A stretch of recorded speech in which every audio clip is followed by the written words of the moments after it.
Hello guys, जय श्री राधे राधे। कैसे हैं आप? आशा करती हूँ कि आप सब ठीक होंगे। तो जी आज है सोमवार और सोमवार के दिन आज मेरा व्रत है, पशुपतिनाथ का व्रत। और आज मैंने पूजा भी करनी है और पूजा के मैं आपको नियम भी बताऊंगी और क्या क्या मैं पूजा में रखूंगी, वह भी सभी सामग्री मैं आप सभी को बताऊंगी। जी सबसे पहले मैंने ले लिया है बत्ती, जो दिए ही में रखनी होती है, और मैंने देसी घी का ही दीपक जलाना है। और देसी घी का ही दीपक पशुपतिनाथ में सुबह ही जलता है, शाम के टाइम भी देसी घी का ही दीपक जलता है। तो यहाँ पर मैंने जनेऊ बनाना कर दिया है स्टार्ट। तो जी मेरे पास रखी हुई थी रील, जो ही मैंने उस रील का अच्छे से 7 बार घुमा करके बना लिया है 5 जनेऊ, जो ही पूजा में बहुत ही ज़्यादा ज़रूरी होता है। तो यहाँ पर मैंने ले लिया है सिंदूर, पेला चंदन, और यहाँ पर मैंने ले लिया है कलावा, जो ही बहुत ही ज़रूरी है। और यहाँ पर मैंने लिया है वाइट चंदन। हमारे पूजा में वाइट चंदन का बहुत ही ज़्यादा महत्व दिया गया है। तो यहाँ पर धूप बत्ती ले ली है हमने, और माचिस भी हमें अपने घर से ही लेकर जानी है। हमें कोई भी सामान मंदिर का यूज नहीं करना है। और मैंने यहाँ पर मीठे के भोग के लिए थोड़ी सी ले ली है चीनी, और आप मिश्री भी ले सकते हो। और यहाँ पर मैंने लिए हैं चावल, जो ही साबुत हैं, आपको टूटा हुआ चावल भी नहीं रखना है पूजा में। तो यहाँ पर देखिए मैंने पंचामृत बनाने के लिए सबसे पहले दूध लिया है गाय का, और उसमें मैंने डाल लिया है दही, और दही डालने के बाद मैंने इसमें डाल लिया है जल, और जल मैंने अपने कलश में भी डाल लिया है, और थोड़ी सी चीनी डाल दी है। और मैं इसमें डाल दूँगी थोड़े चावल, और चावल डालने के बाद मैं इसमें डाल दूँगी घी देसी। और मैं जी पहुँच चुकी हूँ मंदिर में। और जब भी आप पूजा करें, पूजा करने से पहले आप मंदिर की अच्छे से सफाई करें। तो यहाँ पर देखिए दोस्तों, मैंने जल लेकर के अच्छे से सफाई की है। और सफाई करने के बाद ही हमें भगवान जी को अच्छे से पंचामृत से स्नान कराना होता है, और फिर अपने आसपास की सफाई भी करनी होती है। तो यहाँ पर देखिए मैंने सबसे पहले गणेश जी और कार्तिक, और बीच में जो अशोक सुंदरी का स्थान होता है ना, वहाँ पर भी मैंने चढ़ाया है। और अब मैंने महादेव जी का अच्छे से पंचामृत से मैं अभिषेक करा रही हूँ। तो यहाँ पर देखिए दोस्तों, मैंने सबसे पहले फिर जल गणेश जी और अशोक सुंदरी के यहाँ पर भी डाल दिया है, और फिर मैंने महादेव जी के अच्छे से स्नान करा रही हूँ दोस्तों। और ऐसे ही हमें पूजा पाठ पूरी विधि विधान से करनी होती है, और जब भी हमें उसका फल मिलता है। तो दोस्तों यहाँ पर देखिए मैंने सबसे पहले अपना दिया लिया है, जो ही अच्छे से मैंने अपने दिया को रख कर के साफ़ कर लिया था पहले, और साफ़ करने के बाद ही मैंने दोनों बत्ती इसमें लगाई है दिए में। और फिर मैंने सफ़ेद चंदन लेकर के हाथों पर घिसा है, थोड़ा सा मैंने इसमें पानी डाल लिया था। और पानी डालने के बाद ही मैं अब भगवान जी को तिलक करूँगी और अच्छे से पूजा पाठ करूँगी, वो मैं आप सभी को दिखाऊँगी। तो दोस्तों इसी तरीके से हमें पूजा पाठ करनी होती है। और यहाँ पर देखिए दोस्तों, जब हम अच्छे से पूजा पाठ करते हैं तभी हमें उस चीज़ का फल मिलता है। और पशुपतिनाथ व्रत तो बहुत ही अच्छा है, और रखना भी चाहिए सबको। ये बहुत ही अच्छा है और फलदायक भी होता है। जिसकी मनोकामना नहीं होती पूरी, वह पशुपतिनाथ व्रत करे तो उससे बहुत ही जल्दी फल मिल जाता है। तो दोस्तों यहाँ पर मैंने अच्छे से वाइट चंदन से कर लिया था महादेव जी को तिलक, और अब मैं कर रही हूँ पेले चंदन से, जो ये बहुत ही ज़्यादा ज़रूरी होता है। तो दोस्तों एक चीज़ को और ध्यान रखना होता है कि हमें सिंदूर महादेव जी को नहीं लगाना है। सिंदूर हमें माता पार्वती जी को ही लगाना होता है और इसीलिए हम लेकर के आते हैं। तो यहाँ पर मैंने कलावा स्थापित किया है महादेव जी को और फिर मैंने भगवान जी को अच्छे से स्थापित किया है और अच्छे से जनेऊ मैंने पहना दिया है। और यहाँ पर देखिए दोस्तों, मैंने फिर यहाँ पर मैंने अपने दीपक भी जला लिया है और अच्छे से हमें पूजा करनी होगी। और अब हम आ गए थे घर और घर आकर के हमने शाम के टाइम देसी घी में ही प्रसाद बनाना है। आप चाहे गेहूं के आटे का या बेसन का या सूजी का, जैसा भी हो आप उसी तरीके से बनाएं। और दोस्तों, ये चीज़ हमेशा याद रखनी होती है कि आपको बनाना अपने घर पर ही है, अपने चूल्हे पर ही बनाना होता है।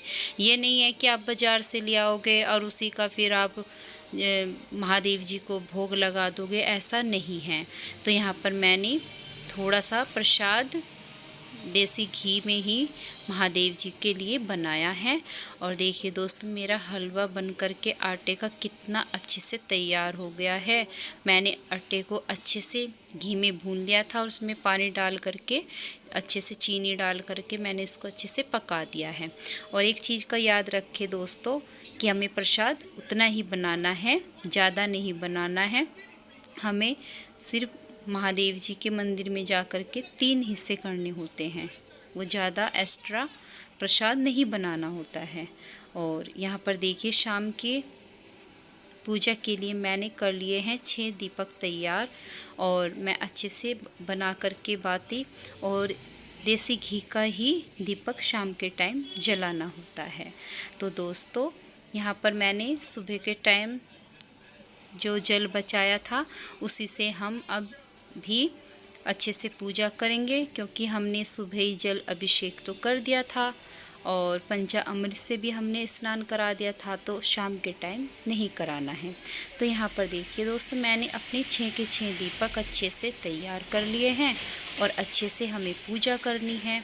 और यह प्रसाद के 3 हिस्से होते हैं जो ही हमें मंदिर में जा कर के करने होते हैं। और यहाँ पर देखिए, मैंने 6 के 6 दीपक को तैयार कर लिया है। और दोस्तों, एक चीज़ को याद रखें कि हमें यह प्रसाद किसी को नहीं देना है, सिर्फ वह प्रसाद हमें खुद के लिए और महादेव जी के लिए ही रखना है। तो यहाँ पर देखिए, मेरा प्रसाद हो गया था तैयार। तो जी, यहाँ पर मेरी पूजा की थाली भी तैयार हो चुकी थी। जो ही मैं सुबह लेकर के गई थी वही थाली मुझे फिर शाम को भी लेकर जानी है। ये नहीं है कि आप उसको साफ़ करके रख दोगे तो आपको वही पूजा की थाली शाम को भी लेकर के जानी है। तो यहाँ पर देखिए दोस्तों, मैं मंदिर में पहुँच गई थी। अच्छे से मैंने महादेव जी से प्रार्थना की है। और यहाँ पर देखिए दोस्तों, मैंने जल अभिषेक तो सुबह कर दिया था, तो यहाँ पर मैंने हल्का सा छींटा ही दिया है। तो ऐसे ही हमें अशोक सुंदरी और गणेश जी और कार्तिक और नंदी जी को भी ऐसे ही छींटा देना है। तो ऐसे ही छींटा देने के बाद हमें अपनी पूजा की करनी है तैयारी। तो यहाँ पर देखिए दोस्तों, मैंने अपनी 6 के 6 दीपक रख दिए हैं जो ही अच्छे से जलाने हैं। और एक बात का हमेशा याद रखना होता है दोस्तों कि हमें 6 के 6 दीपक नीचे तो रखने होते हैं, लेकिन हमें उनमें से सिर्फ 5 ही दीपक जलाने होते हैं। तो यहाँ पर देखिए दोस्तों, मैंने फिर अपना ले लिया है सफ़ेद चंदन, जो ही जल डाल करके हल्का सा अपने हाथों पर घिस करके मैं तिलक करूँगी। और ऐसे ही तिलक करने के बाद जैसे हमने सुबह किया था ऐसे ही हमें फिर शाम को भी करना होता है। तो यहाँ पर सबसे पहले मैंने गणेश जी और कार्तिक और अशोक सुंदरी को तिलक किया है और अब फिर मैंने महादेव जी को तिलक करना शुरू कर दिया है। तो ऐसे ही हमें पूजा पाठ विधि विधान से करना होता है तो उसका फल अवश्य मिलता है। तो दोस्तों, यहाँ पर देखिए, मैंने 5 तिलक महादेव जी को जो लगाए हैं, जो महादेव जी की शिवलिंग होती है ना दोस्तों, उसी में पूरा शिव परिवार आ जाता है, जैसे कि माता पार्वती, कार्तिक जी, गणेश जी, अशोक सुंदरी, नंदी जी, तो ये आ जाते हैं। और महादेव जी, इसीलिए ये 5 तिलक लगाने होते हैं। तो यहाँ पर देखिए मैंने फिर पहले चंदन से ही अच्छे से तिलक करना शुरू कर दिया था। तो देखिए दोस्तों, ऐसे ही करके हमने फिर कलावा भी स्थापित कर दिया है। और कलावा स्थापित करने के बाद हमें दोस्तों अच्छे से जो चावल लिए हैं, चावल को भी हमने अच्छे से डाल लिया है। और इसी तरह से पूजा पाठ विधि विधान से करना होता है। महादेव जी से प्रार्थना करनी होती है तो हर मनोकामना पूरी हो जाती है। तो दोस्तों इसी तरीके से बहुत ही अच्छे तरीके से पूजा पाठ करनी चाहिए। यहाँ पर मैंने जो मेरा सुबह के टाइम जो मैं थाली लेकर के आई थी, उसमें थोड़ा सामान मैंने बचा करके रखा था। बचाना भी होता है क्योंकि फिर हमें कोई भी सामान अलग से नहीं रखना होता है। तो यहाँ पर देखिए दोस्तों, मैंने अच्छे से भोग भी लगाया है। तो अब मैं प्रसाद की करूँगी 3 हिस्से, जो ही वह हमें मंदिर में जा कर के करने होते हैं। तो यहाँ पर मैं 3 डोने लेके आई थी दोस्तों, जो ही हमें अच्छे से भोग को रखना है। और ऐसे ही रखने के बाद हमें महादेव जी के मंदिर में आकर के अच्छे से पूजा सुबह भी करनी है और शाम के टाइम भी करनी है।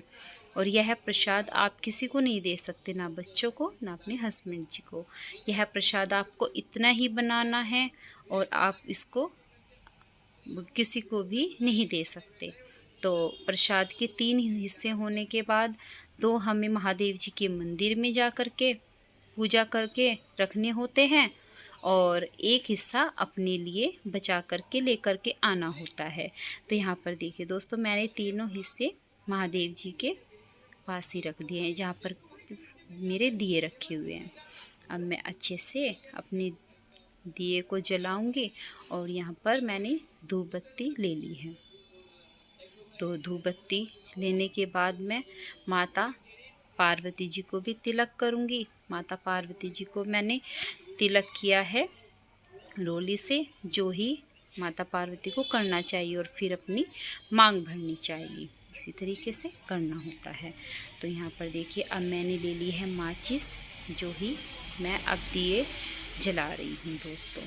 हमें दिए भी 5 जलाने हैं, 6 दिए नहीं जलाने हैं, क्योंकि हमें 6 के 6 दिए रखने होते हैं, 5 दिए जलाने होते हैं और ऐसे ही हमें करना होता है। तो यहाँ पर देखिए दोस्तों, मैंने अपने 5 के 5 दीपक जला दिए हैं और अच्छे से धूप बत्ती भी मैं अलग से ही जलाऊंगी दोस्तों। और एक चीज़ का ध्यान रखें कि आप इनमें से किसी भी दीपक को उठा करके आरती ना करें। और यहाँ पर मैंने आरती देखो दोस्तों धूप बत्ती से किए हैं। और आप गोल गोल करके आरती ना करें, आप ओम तरीके से करें, जैसे कि आप ओम बनाते हो ना, उसी तरीके से आपको आरती करनी होती है। तो यहाँ पर देखिए दोस्तों, मैं गोल गोल करके नहीं कर रही हूँ, मैं यहाँ पर ओम बना करके ही आरती कर रही हूँ। ऐसे ही करनी होती है दोस्तों। और यहाँ पर तो इतनी ज़्यादा समस्या है कि अम्बाला में बेलपत्र ही नहीं मिलते, और इसी वजह से मैं बेलपत्र भी यहाँ पर नहीं मिलते, तो मुझे बहुत ही ज़्यादा टेंशन हो जाती है। और यहाँ पर देखिए दोस्तों, मेरा पूजा पाठ कंप्लीट हो चुका है और मैंने महादेव जी के चरणों में अपनी प्रार्थना को भी रखा है और उनके चरणों में प्रार्थना की है, अपना माथा टेका है। तो दोस्तों इसी तरीके से पूजा पाठ करनी होती है। तो यहाँ पर देखिए, मैंने अपना 1 दीपक ले लिया है और 1 ही प्रसाद का जो हिस्सा था वो मैंने ले लिया है। तो जी हम आ गए हैं घर, और घर में आकर के हमने जो सीधा हाथ होता है, जो हम मंदिर से लेकर के आए थे दीपक, वो हमने सीधे हाथ पर ही जलाया है। और अब हम चलते हैं अंदर। आप सभी मुझे सब्सक्राइब ज़रूर करें। हर हर महादेव।